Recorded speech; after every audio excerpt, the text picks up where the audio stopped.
Hello everyone.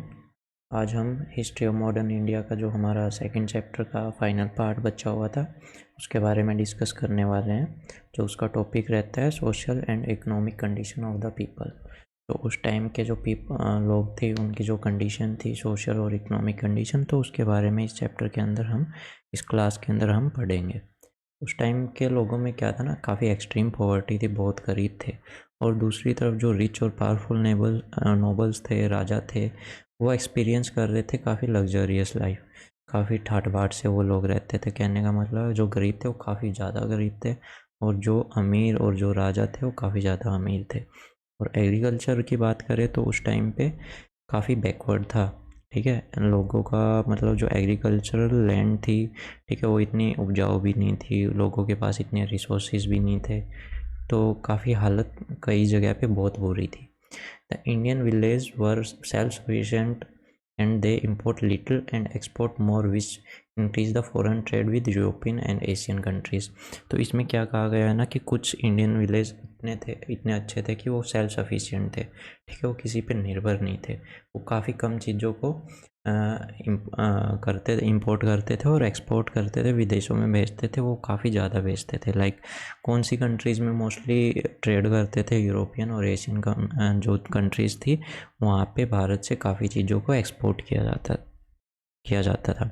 India's most important article of import was cotton textile. ठीक है, cotton textile, जो cotton के कपड़े थे, कॉटन थी, वो सबसे मोस्ट इम्पोर्टेंट टेक्सटाइल थी, मोस्ट इम्पोर्टेंट आर्टिकल था उस टाइम का, जो इम्पोर्ट किया जाता था, जो पूरे वर्ल्ड के अंदर उसकी एक्सीलेंस के बारे में चर्चा थी। लोग उसको चाहते थे कि कितना अच्छा, इतनी अच्छी क्वालिटी का हमारा टेक्सटाइल रहता था उस टाइम पे।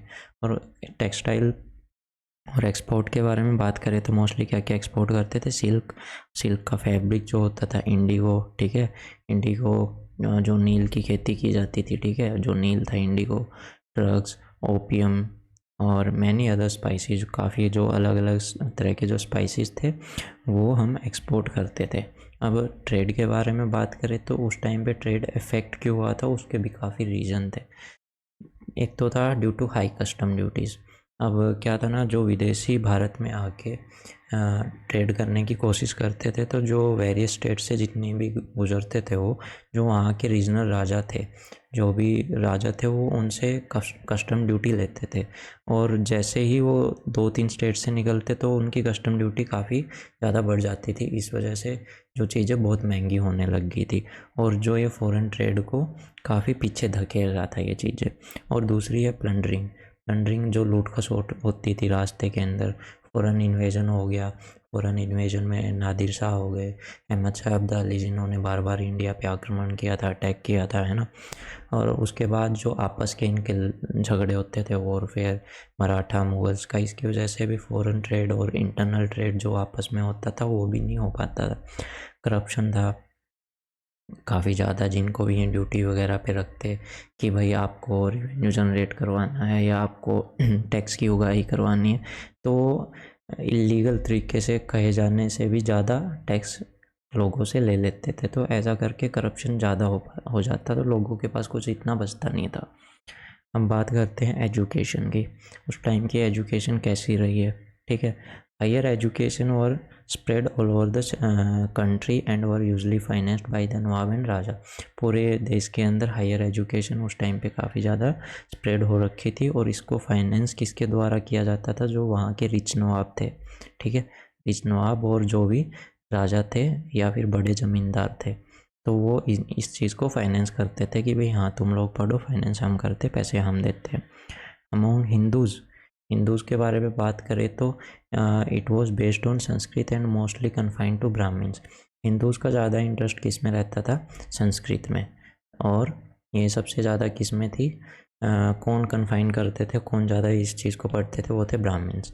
और पर्शियन लैंग्वेज उस टाइम पे ऑफिशियल लैंग्वेज हुआ करती थी। एलिमेंट्री एजुकेशन की बात करें तो ये भी काफ़ी ज़्यादा प्रचलित थी, काफ़ी ज़्यादा वाइड स्प्रेड थी।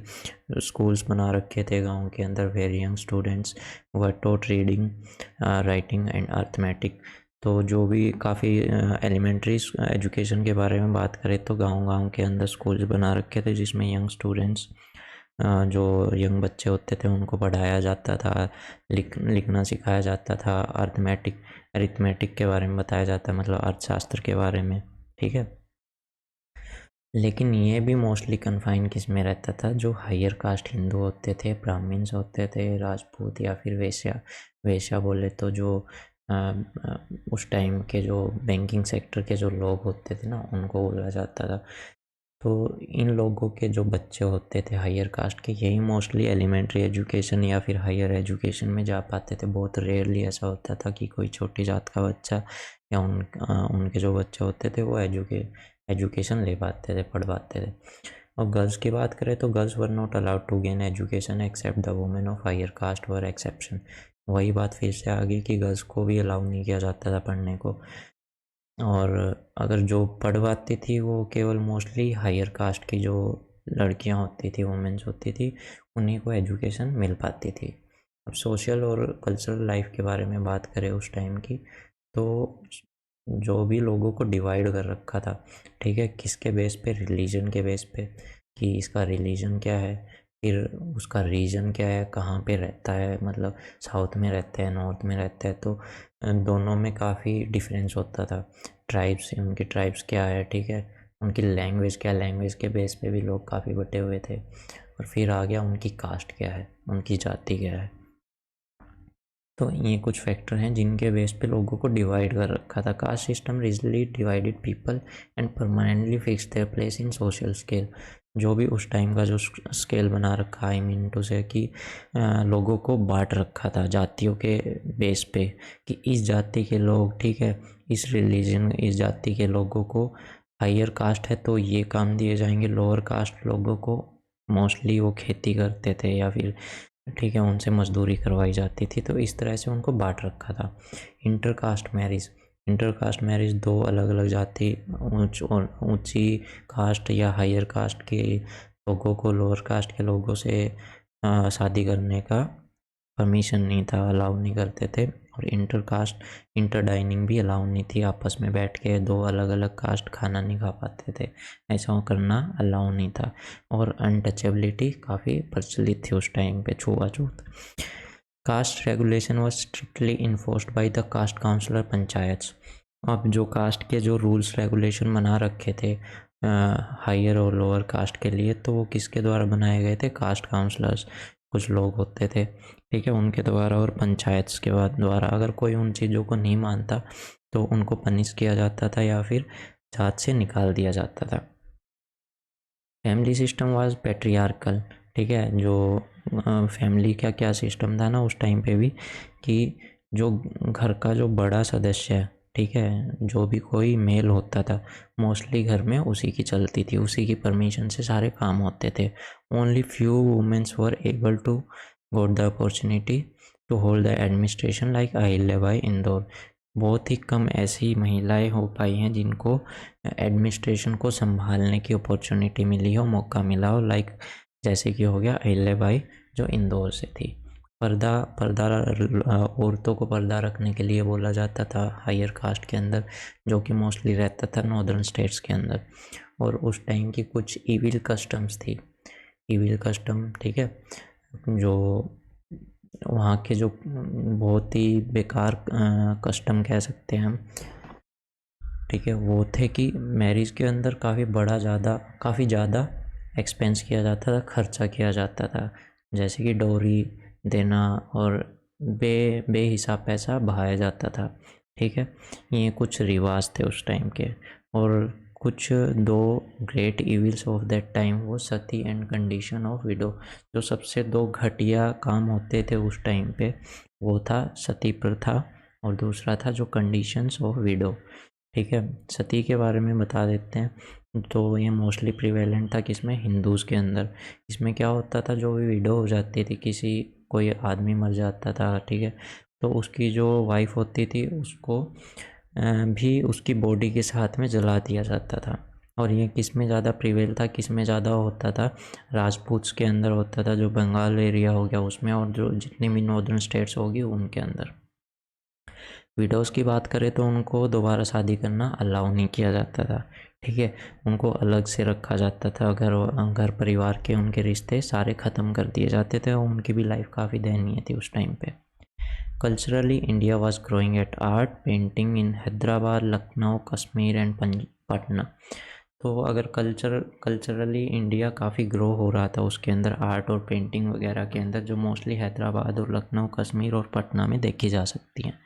City of Jaipur, Imambara of Lucknow were the fine example of architecture. अगर उस टाइम के आर्किटेक्चर की बात करें तो जो सिटी ऑफ जयपुर है उसको भी पूरी एक प्लान के अकॉर्डिंग बनाया गया था। इमामबाड़ा जो लखनऊ का है उसका भी आर्किटेक्चर काफ़ी अच्छा उस टाइम का। तो और उर्दू और जो मीडियम ऑफ इंट्रैक्शन था लोगों, सॉरी, जो मीडियम ऑफ, एक मिनट, हाँ, जो मीडियम ऑफ इंटरेक्शन था उस टाइम पे लोगों का वो था मोस्टली उर्दू के अंदर, ठीक है, उर्दू के अंदर।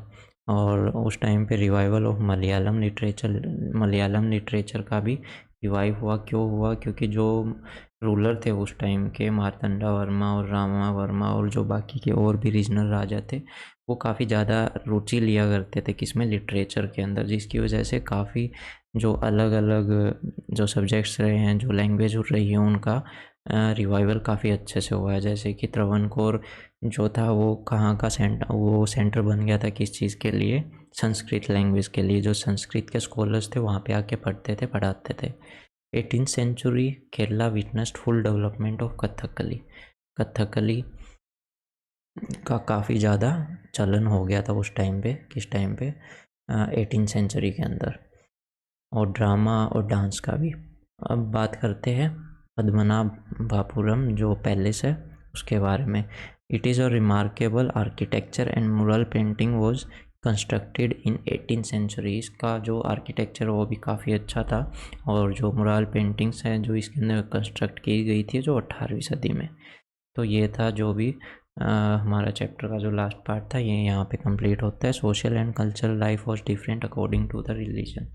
जो रिलीजन के अकॉर्डिंग, कास्ट के अकॉर्डिंग जो भी लोगों की लाइफ थी वो काफ़ी अलग थी। तो this was the all about our second chapter, Indian states and society in the 18th सेंचुरी। तो ये चैप्टर यहीं पे कंप्लीट होता है और नेक्स्ट क्लास के अंदर हम स्टार्ट करेंगे हमारा थर्ड चैप्टर जो कि है European penetration and the British conquest of the India. ठीक है, thank you, have a nice day.